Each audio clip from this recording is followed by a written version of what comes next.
Word of discipline investor channel पर आपका स्वागत है। बात करेंगे आज एक शेयर जिसका नाम है स्टेटस।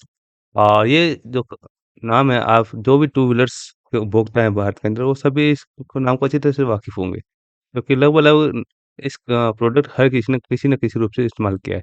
ये कंपनी आपके हरियाणा फरीदाबाद में स्थित है और विशेष रूप से हेलमेट का निर्माण करती है। साथ ही आप ये पिक्चर देख रहे होंगे तो एक इसमें ऊपर राइडर दिखाया जा रहा है, जिसमें उसका हेलमेट है, ग्लव्स है, जैकेट्स है और भी कुछ प्रोडक्ट्स हैं। तो ये केवल एक हेलमेट बनाने वाली आपकी कंपनी नहीं है, और भी काफ़ी प्रोडक्ट्स हैं जिसके बारे में आगे बात करते हैं।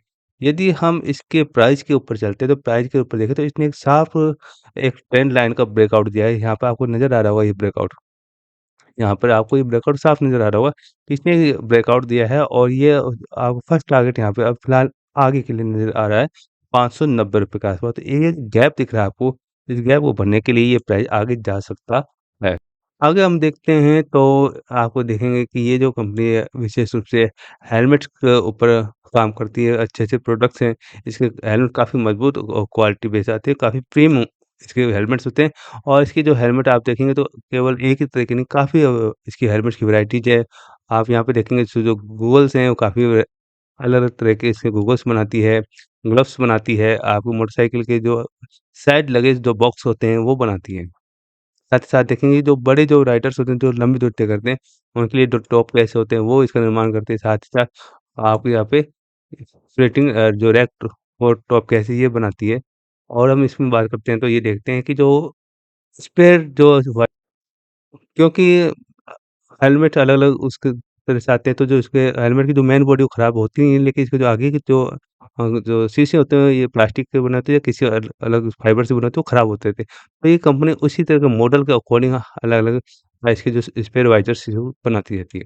साथ ही साथ ये जो कंपनी है आप देखेंगे तो यहाँ पर आप अलग-अलग जो जो एसएम करके 1 एसएमजे 2 एसएमजे-1 इस तरह से इसके प्रोडक्ट के जैकेट्स बनाती है, आपके लॉक बनाती है जो कि आपके केबल लॉक हैं जो कि आपको मोटरसाइकिल्स में यूज़ आते हैं। साथ ही साथ ये जो आपके आर्म स्लीव्स हैं या फिर पूरे चेहरे को ढकने वाली टोपियाँ इसका निर्माण करती है। यदि इस कंपनी को यदि हम देखते हैं तो सन 1983 में ये आपके बाज़ार में उतरी थी, और ये कंपनी 9.04 आप यहाँ पे नज़र मार सकते हैं, 9.04 मिलियन यूनिट इसमें क्षमता है हर साल उत्पादन करने की। यदि हम देखें तो सर 2024 में इस कंपनी ने वर्ल्ड का लार्जेस्ट टू व्हीलर हेलमेट निर्माण करने का इसने रिकॉर्ड हासिल किया था। तो इस हिसाब से इस चीज़ को देखते हुए हमें पता लगता है कि ये कंपनी वास्तव में बहुत बड़े स्तर पे काम करती है हेलमेट के लिए। यदि इस कंपनी का देखो मार्केट काफ़ी छोटा है, और मार्केट कैप लगभग 2000 करोड़ का ही है, और पी रेशियो लगभग 25 के आसपास है, और बुक वैल्यू भी ठीक-ठाक है। तो यहाँ तक तो इसमें कोई दिक्कत नहीं है। यदि इसके प्रोस को देखें तो इसमें ₹1 का भी इस कंपनी के ऊपर कर्जा नहीं नज़र आता है। सबसे मेन समस्या ये आ रही है कि इस कंपनी एक कंसोलिडेशन फेज़ में चल रही है। ना तो इसका प्राइस बहुत ज़्यादा ऊपर जा रहा है, ना बहुत ज़्यादा नीचे जा रहा है। और यदि हम देखें तो इसका वो जो प्राइस है वो लगभग पौने 6% के आसपास इसकी जो सेल्स है वो आपको वहाँ पर रुकी हुई है, स्टक हो चुकी है। थोड़ी-सी ये समस्या इसमें ज़रूर आ रही है। यदि हम इसके देखो प्रॉफ़िट को यदि देखें तो सेल्स लगातार इसमें बढ़ रही है, देखिए। देखिए वो धीरे-धीरे बढ़ रही है। अब 529 से फिर 584, उसके बाद 634 करोड़। यदि इसके जो रिज़ल्ट्स की बात करें, तो रिज़ल्ट्स कंपनी के लगातार बढ़ते जा रहे हैं यहाँ पे, इसमें कोई दोहराए वाली बात नहीं है। पिछले साल 430 करोड़ का इसका रिज़ल्ट था, जो कि बढ़ गया 503 करोड़ का हो गया है।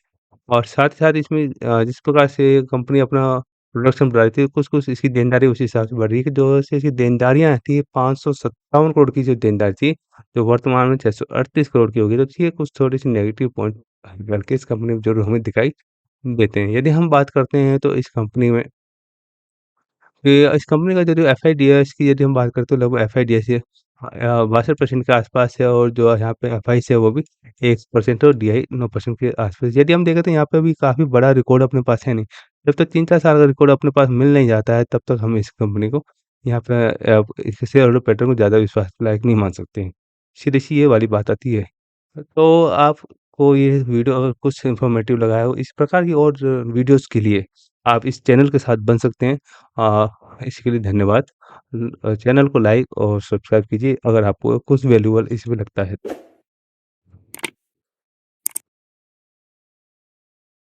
वीडियोस बनाने हैं, फिल्मोरा है ना।